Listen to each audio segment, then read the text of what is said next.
Now, I'll be honest with you. We're doing this first segment because Jim, who's behind the camera right now, you can't see him, is a master woodworker. At least that's what he tells me.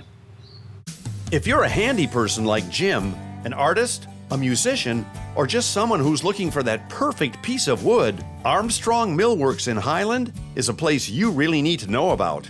It's a fourth-generation, family-owned business that's been shaving, shaping, sanding, and supplying good wood for folks far and wide for as long as people around these parts can remember.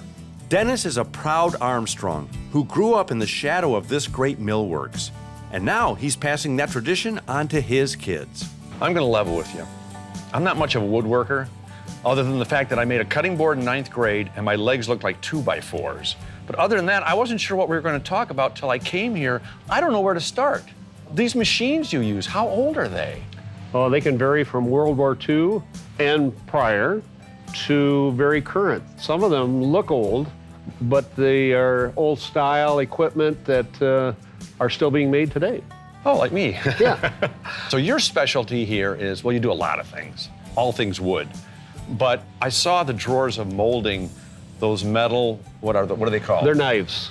All right. They're profile knives. You've got millions of them. Well, we have about 1,800 different profiles, and we have a new one made every week.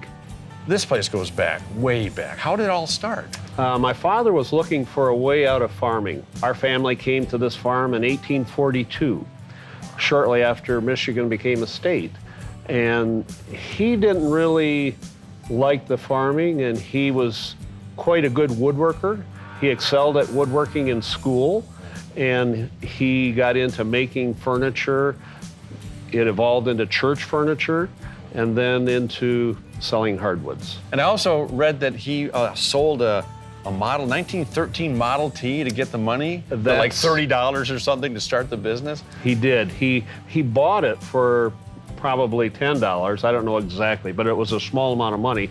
It was level full of chicken manure, and he cleaned it up. And after the fun wore off, he sold them and bought a table saw and a jointer, and that's how he got started. And the whole family lives on the property?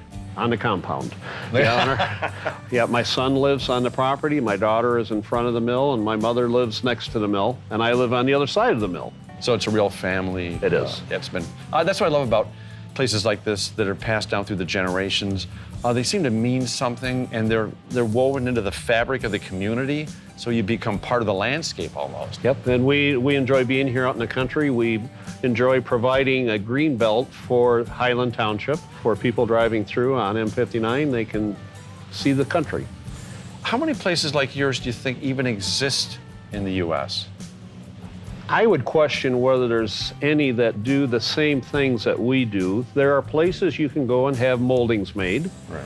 There's places that will do custom milling, and there's places that will sell lumber. But to do all of them in one operation or one facility, I don't think there's many around that do that. I bet you wish you had $1 for every splinter you ever got, don't you? That would be wonderful. Then you could retire to that tree house I just saw back. Absolutely. I can join my grandkids. Armstrong Millworks really is a treasure chest of timber for anyone who works with wood. And a great place to go to discover your inner woodworker. So you can go now, or you can wait for the next generation to take over. Either way, they'll be here waiting for you.